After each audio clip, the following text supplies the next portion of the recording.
Hello, welcome to this online webinar. My name is Tom. You're joining me away from my office, away from the office, so to speak. And today I'm going to be taking you through the offline software for the SD series. So it's all designed to be, quite short and sharp. We're going to go through a basic session structure, look at the audio I/O.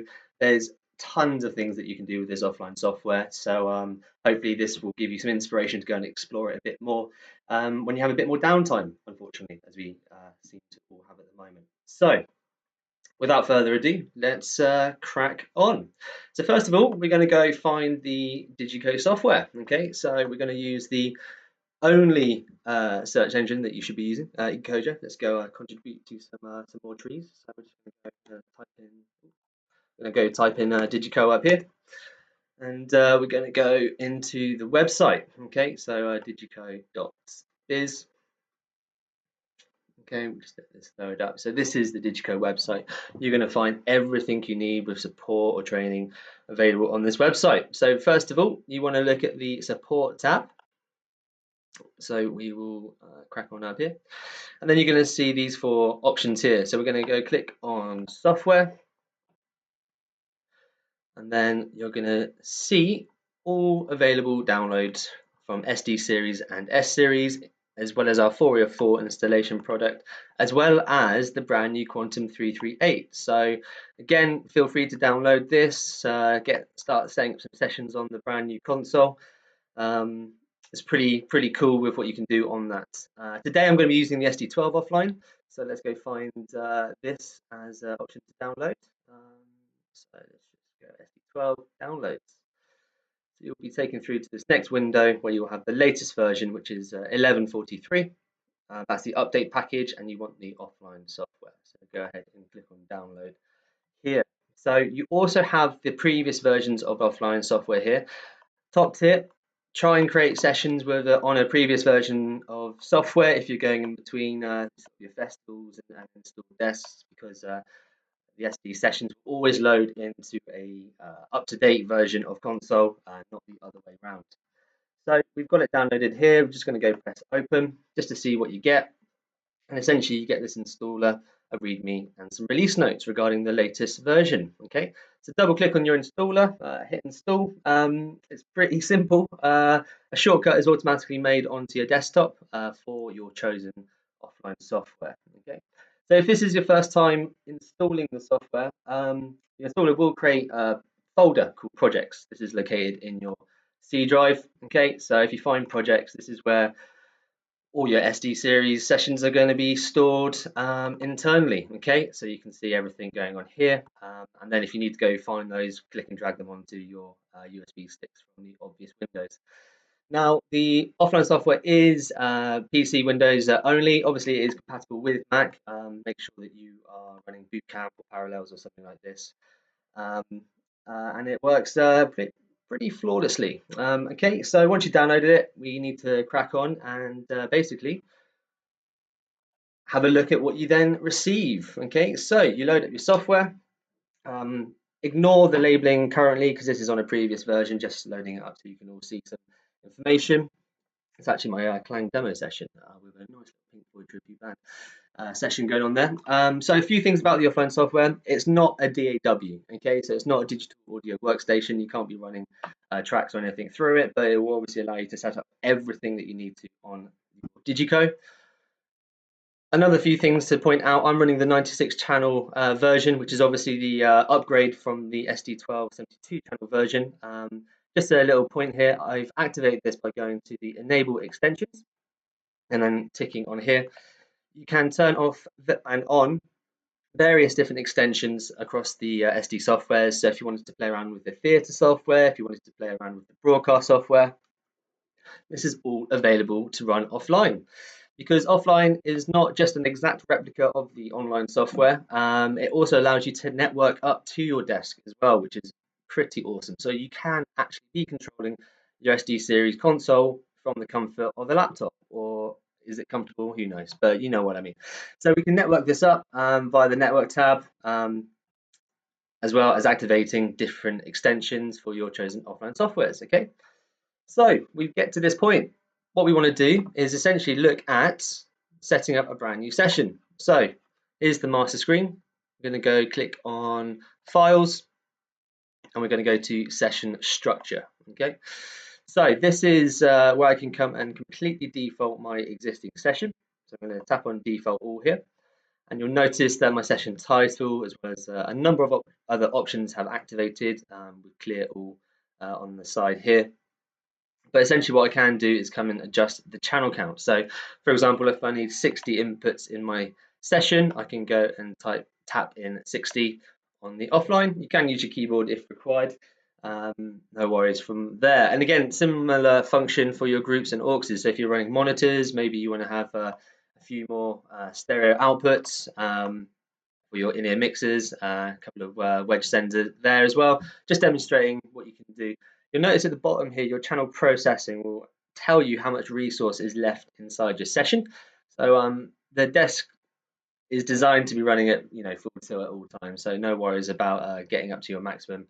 In fact, it's sometimes easier to have auxes and groups inside your session already, rather than having to restructure and add some more. But this is why you're signing in to get these little nuggets of info as well. So basically, I'll press my default all. I'm going to go and hit my restructure. Okay. So this will then ask me to save my session. Always save your session after restructuring your desk. We'll just call this 4Ts or something like that to keep it nice and snappy. And I'm going to hit save. So that's saved into my hard drive on the C drive. Okay, and I can crack on working with the rest of my session now. Okay, so now a few decisions had to be made. Normally you would probably want to go set up your audio I/O window, get your virtual racks on the go, if you have the luxury of knowing your rack structure when you're going between gig to gig. However, this is designed to be more of a quick understanding.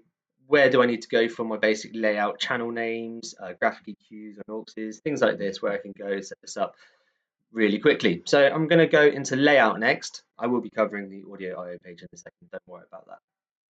So layout, and we're going to look at the channel list window. Okay, so this window is pretty much your one-stop shop for everything inside the desk.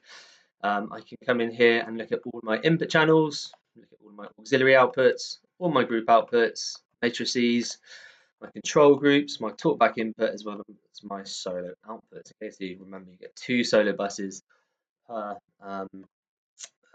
console. Okay, pretty standard feature there. So you'll notice at the bottom here I got select and edit, bottom left hand side where the mouse is.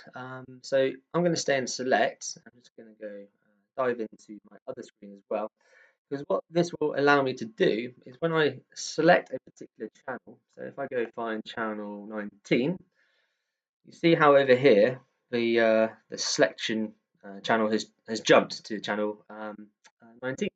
So this is a good visualization of what this button actually does. Whenever you've lost a channel inside the console, come and press on your channel list in select mode, and the desk will bring it up on the work surface it is currently on. Okay, so that's a good point about select.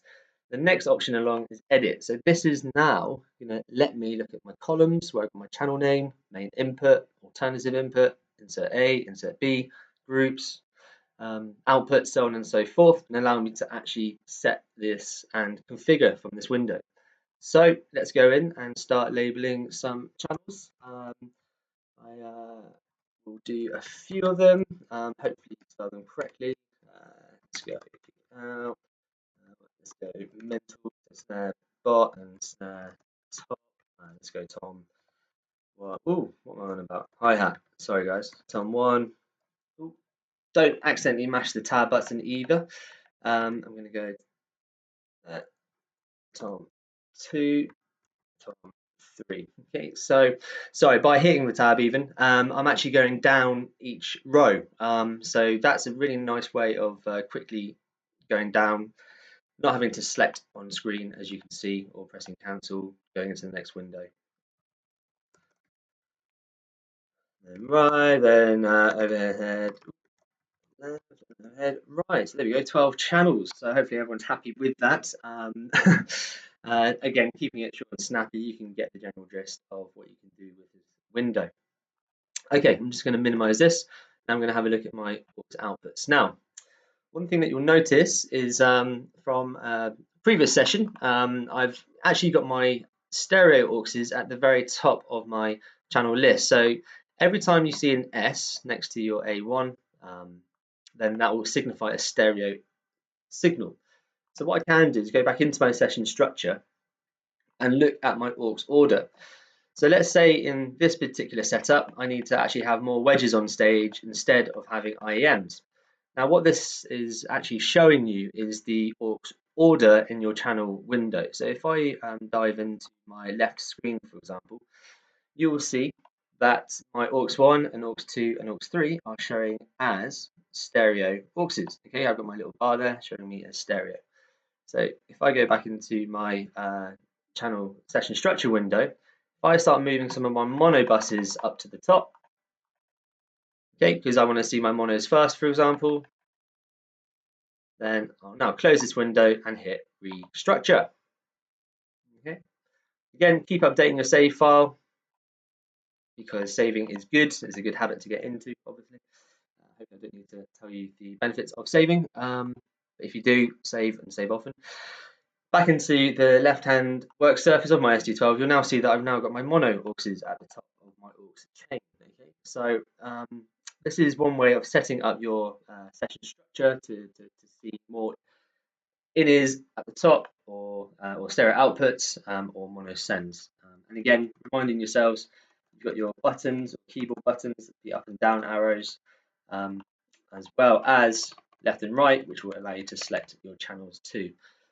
Actually, just going back a second, if you go to your system, you can actually see your keyboard help. Okay, apologies, should have probably touched on that right at the beginning. But you've got your right button, which simulates touching the screen, tab key, which allows you to move around, cursor keys up and down, as I've already gone to, control key, which will allow you to simulate the option all function. Sorry, let me just get onto the master screen there. So yeah, this is the keyboard help. So right button, tab key, cursor keys here, control key, shift key. So just looking at the control key here, I can go into my left hand screen and I can control all my aux sends by holding the control button down at once. Okay, as you can see, so it can be quite useful to control a whole bank of information. Anyway, so that is how we are looking at our auxes and how we are looking at the structure of the session to adhere to that. So let's just go back into our channel list. You'll now see I've got my mono auxes at the top here and then my stereo auxes at the bottom. So what do I want to do? Let's go set some graphic EQs across my auxes. So we'll use an insert point. We have insert A or insert B. Okay. Basically, insert A is a pre-EQ. Seconds is a pre-EQ send point, and insert B is a post-EQ post-dynamic send point. Okay. So essentially, you want to choose between your insert points. That's an input channel. Let me just show you on an aux because they are exactly the same. So insert A is a pre-EQ pre-dynamic send point, insert B is a post-EQ post-dynamic send point. Okay. So let me just go back into layer 1 and then back into this window. So in edit mode, let's choose insert A. I'm going to look at my insert A send. Now, I have send and return turned on at the moment, so that's a good thing, but I'll just show you what happens when you don't have this turned on. So I'm going to go to internal, and I'm going to look at my graphic EQs, okay? And then press graphic 1. So that is now patched in across insert A send, but notice insert A return has nothing patched, okay? So if I'm doing an internal insert, going to a graphic or to an effects unit, make sure you don't have this pressed or patched just yet. Press send and return first, and then you can patch graphic 1 in, and then you'll notice that you'll have your return signal automatically routed for you. I want to do the next 6 or 5 wedges because I got 5 wedges on stage and I want 5 graphics on those. So I'm going to go to my ripple route function. Okay, so this will allow me to do a consecutive patch from my starting channel.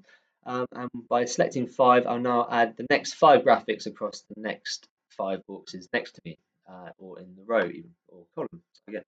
So now you'll see that you've got blue labels, which will symbolize that you have a graphic or an insert point on that part of the channel. Okay, so very quickly, I've gone and labeled a few channels, and I've also set up graphics across my outputs. So let's just double check what the graphics are doing. Here's my graphics tab.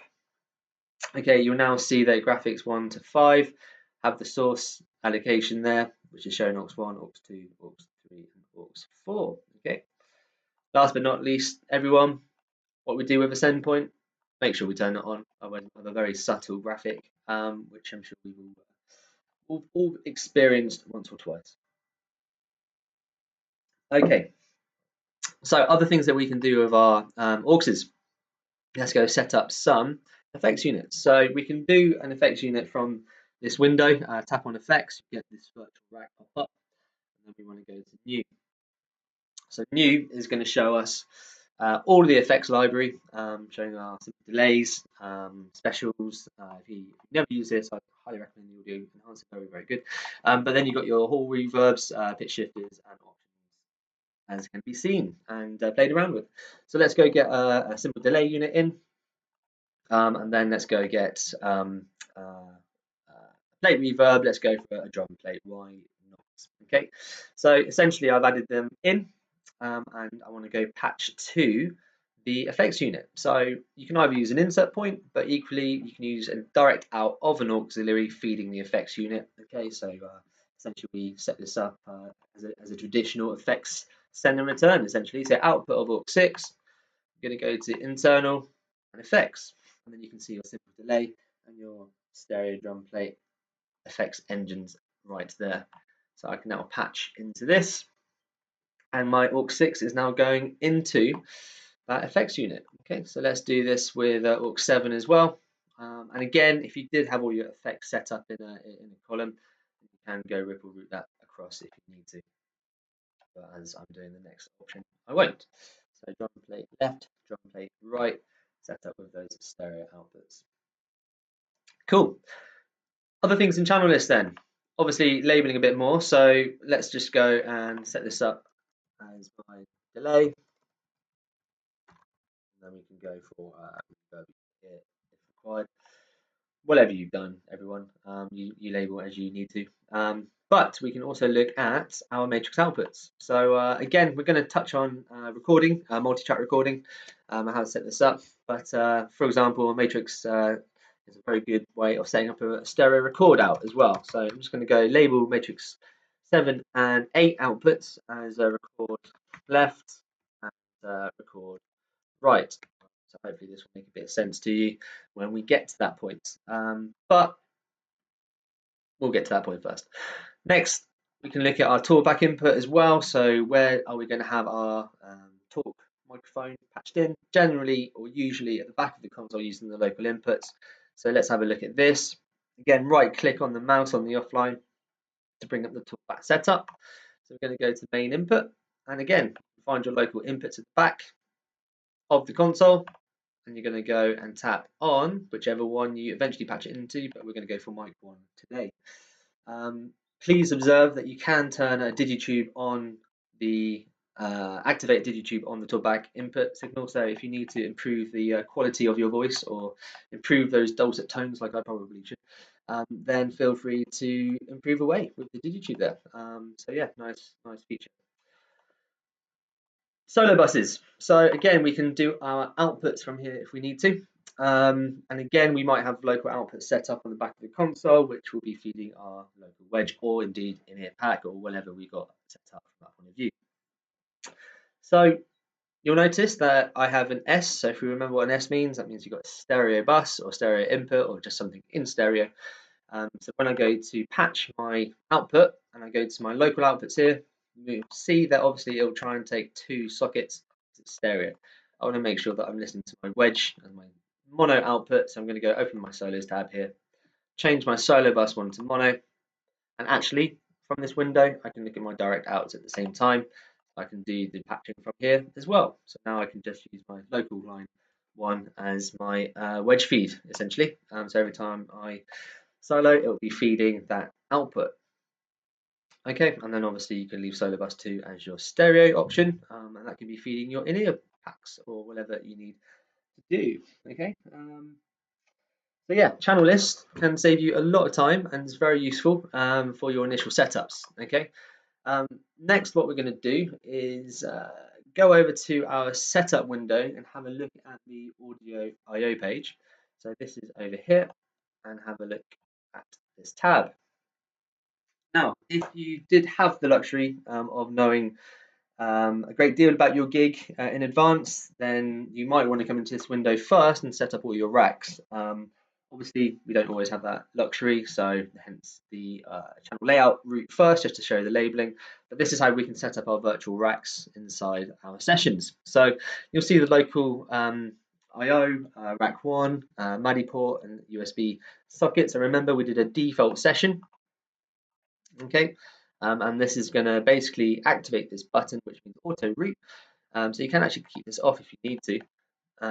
But with auto root on, what the desk will do is look for what's patched onto MADI port 1, which it will default to its default rack, which is a D2 rack on an SD12. So if you did have a D2 rack on MADI port 1, voila, you now have it all patched in, ready to go. No extra patching required. So you can now see on this window, I've got kick in, kick out, snare bottom, snare top, where these signals are patched into on the desk. Okay. I've got MADI port 2 here. This is currently configured to be a 64 channel MADI stream. But again, if I've got anything else connected, I can select it from my device type, including the new 404 interconnectivity, which is pretty cool. So if I updated this, I now have my sockets available for my 404. Now you'll see that these are blank sockets because essentially what you need to do is build a rack. So if I'm looking at my 404 send and return, I can look at my mic inputs as I can put them in, so to speak. But what if I want to go set up an additional port because I've now got an SD rack, but it's on an optic ID. So I'm now going to bring in SD rack, and again we'll have the same window. Okay, so we've got some blank slots here. But what this will allow me to do is virtually create my stage box. So there we go. I got rack D1, SD rack, currently connected to DMI1 slot DMI1. Okay, but what I'm going to do is just virtually build my input cards to begin with. Let's say this stage box is going to have 40 inputs, and we'll have a couple of AES ins as well, and then Dante module. Why not? Now on the outputs, you'll see that the Dante card has basically already taken up one of the output slots. So sorry, let me do that again. Not sure if that was clear enough. So basically, the SD rack will show you 14 of these card slots. Okay, so the way that our racks are set up is we have a gap down the middle, essentially, where we'll have the first 7 slots as inputs and the last 7 slots as outputs. Okay, so what I've done is I've just built the input slots on the left hand side, and on the right hand side I'll now start building the output slots. But because I got a Dante module in there, it's an 8 and 8 out device. It's already taken up its corresponding output slot. So I hope that clears that up a little bit for you. What I'm going to do now is just populate the rest of my stage box with the appropriate cards, essentially. So I'm going to have, say, 49 line outs at the same time if I need to, as well as then 16 AES. Why not? It's a free world and it's offline software, so you can do whatever you want with it. So I've now populated an SD rack here. Let's say I've got my patch list. I know the ID of the stage box that I'm going to be connecting to. So what I can now do is pop into my connection and find my optical connection.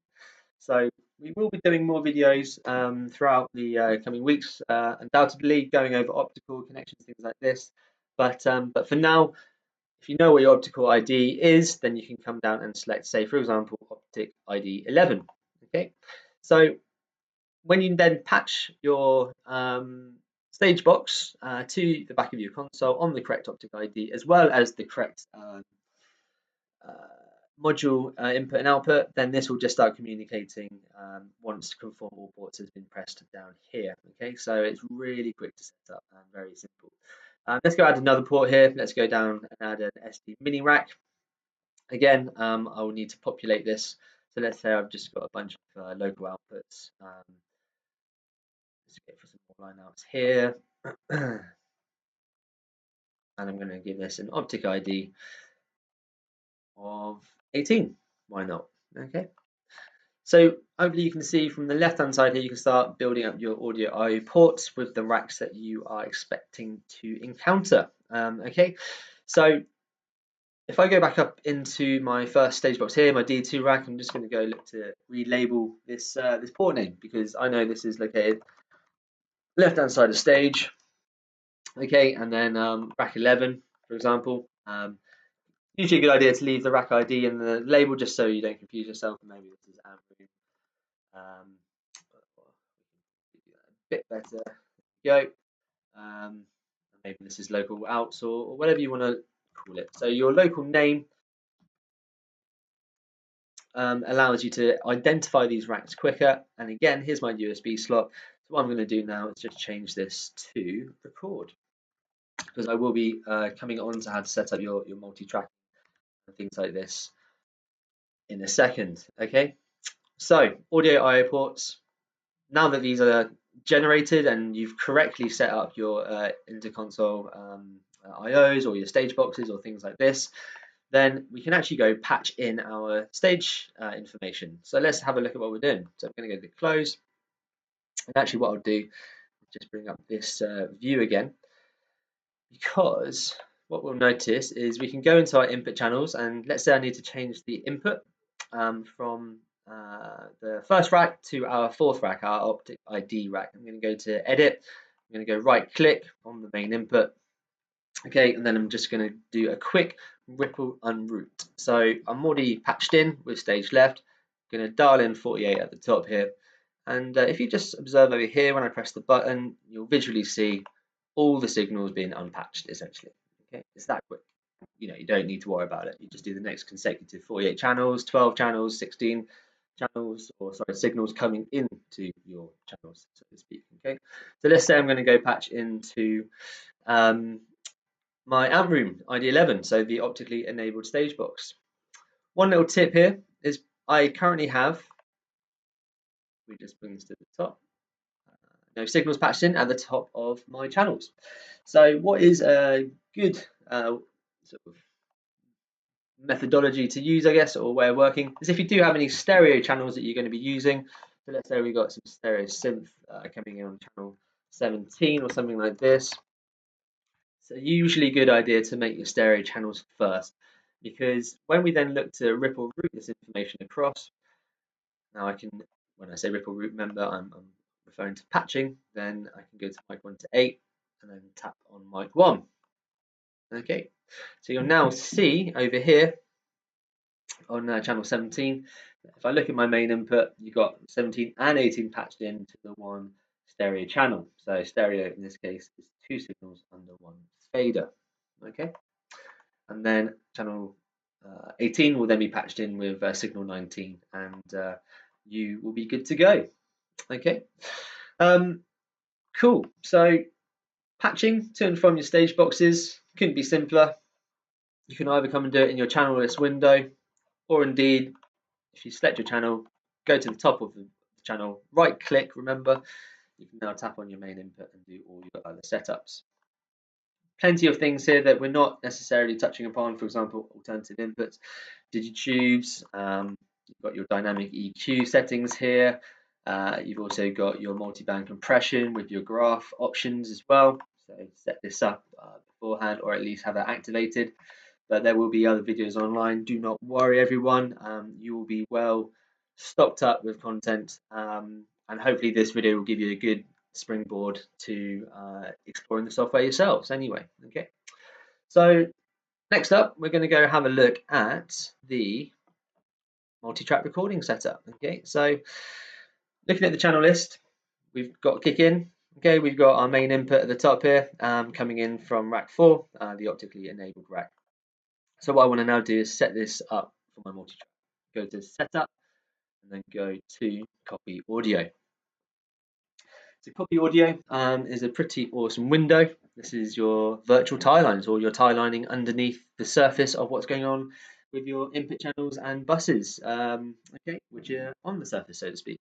So you'll see here that on the first column I have my inputs, and on the top row I have my outputs. Okay, so what I need to do is go find my amp room stage box. Okay, and then what I'm going to do is send this out to my record stream. So remember, this is my USB setup, and I labeled this record as I needed to. So all I need to do is click on edit, and then I can left click and simply click and scroll down and send them off from that point of view. Okay, so now actively speaking, when we have something patched in to the console, my mic 1 signal is now going to be going out of the desk pre-trim post head amp directly into my USB output slot 1. Mic 2 is going to go out to USB slot 2. Mic 3 is now going out to USB slot 3. Okay, and I don't need to turn anything else on or do any other extra patching or routing. This is now being actively sent to that USB output slot. Obviously, make sure your DAW is activated with the correct amount of channels, but that's another video for another day, I guess, with probably the relevant DAW person or company. Anyway, moving on. So this is my copy audio window. Now, what I can also do is toggle a listen to copied audio from here. So this is actually my virtual sound check. What you'll notice when you get into the actual console itself is when you toggle this and you press play on your recorded audio, the return signal from USB in 1 is now going back into the same channel in which the original signal was sent out from. So again, no extra patching required. It's simply a button press to toggle your virtual sound check. Okay. Again, when you're on the console, play around with that. But for now, just setting this up, you now confidently know that as soon as you plug in a USB cable into the back of the SD12 and patch it into your laptop or recording device, it will then be sending multi-track record signals. So I've got 19 signals going out here. I now want to set up my stereo record as well, because it's all very well having my multi-track all good, but what about setting up my stereo master record? So what I'm going to do is come into the matrix for this. So we'll have a quick look at how this is operating. So I basically have my input signals at the top. So MTX in 1, 2, 3, 4, 5, 6, 7, and so forth. You'll see along the bottom here across my 12x8 matrix system. So that is in addition to your sort of bus count that you have inside the console. You have your record left and record right output buses. So this is what I labeled earlier. Okay. So again, outputs along the rows, inputs along the columns. So I'm going to right click at the top here and go to matrix input. Now the matrix system is purely mono. So what we need to do is take that into consideration. So when I want to patch in my stereo master bus, so find my master in my groups, then what I need to think about is maybe ripple routing the ripple routing 2. So when I press master left, master right is automatically patched into the next adjacent matrix input slot. Okay. Once that's done, I now have master left and master right feeding my matrix input.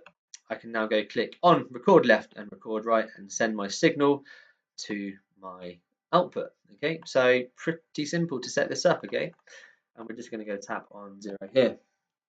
All right, so now quickly let's go patch in or patch the matrix outputs to the record stream. So again, let's go bring up the channel list. I'm just going to go down to our matrix outputs.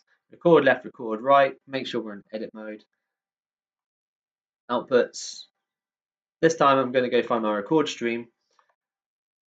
What you'll observe is these red boxes indicating that you've got audio already copied onto that output slot. So again, all I need to do now is select USB 20, or again, because it's the matrix and it's purely mono, ripple route 2, and then it will do USB 20 and 21 for me. So now I have multi-track recording as well as my stereo left and right going out onto the same record stream. Okay, so hopefully that shows you a few things that you can do quickly regarding the initial setups. Okay, now loads of other things to do on the offline software, but one of the more important things to consider would be setting up a macro or two before you even get to the venue or to your gig. Okay, so on the SD12 you have 25 macro sort of buttons, but as you'll quickly see, you can trigger macros from anywhere. So with a pinch of salt, by the way. Anyway, we're going to go into new and we're going to open up the macro editor. So within macro editor, I can basically find all of the command types inside desk or the software. So we all have plenty of time on our hands. I challenge you all to go through the command types, and you should all be experts by after going through it. So what I want to do is basically set up a save button. This is a very important macro button to do because then there's no excuses for not saving a session and saving it regularly. So I'm going to go to filing and find my save current session. I'm then going to assign it to one of the triggers. Okay, so I've got my smart keys down here. I've also got my F1 to F8 keys, as well as my general purpose inputs, my OSC input information, so 256 external triggers from there, MIDI PC channels and your numbers in between there, as well as fader start. So yes, you can trigger macros from anywhere inside the console. It's pretty impressive in terms of your faders and mutes. So I'm going to have my save current session. I'm now going to assign it to one of the smart keys. So little tip here, as this is full of tips. If you go to your macro name and put a little comma next to the words, then this will stack the labeling across your smart key. Okay, if you have an SD9, SD11, even an SD8, you will not have these smart keys. Apologies. But on SD12s and other consoles, you will have these available on the work surface to label as well as change color. So I like to put the save current session as a nice red because red is important and you don't tend to ignore it too often. So we're going to leave that as my save button. Okay, so that's all good, all set up, ready to go. Now another useful button here is going to be the aux to faders view and getting this set up on a macro because this is very quick and easy to use for your monitor sends. So for this, I'm going to go into capture. Now in capture mode, anything that I touch, right, let me just go into this window. I'm just going to bring up the right hand menu and move this over here. In capture mode, as you can see, if I move a head amp, if I control a compressor, if I send aux level, for example, all of this information is being captured on the left hand side or within the macro. So word of warning really, when you're in capture, be careful of what you're touching essentially. However, in some desks like SD9, the single screen consoles like SD10s, you will have to be moving around the screens. So you can obviously remove individual fields by selecting them and hitting remove. So if you do have some unwanted button touches or commands within your desired macro, then come select them and hit remove. Okay, as you can see.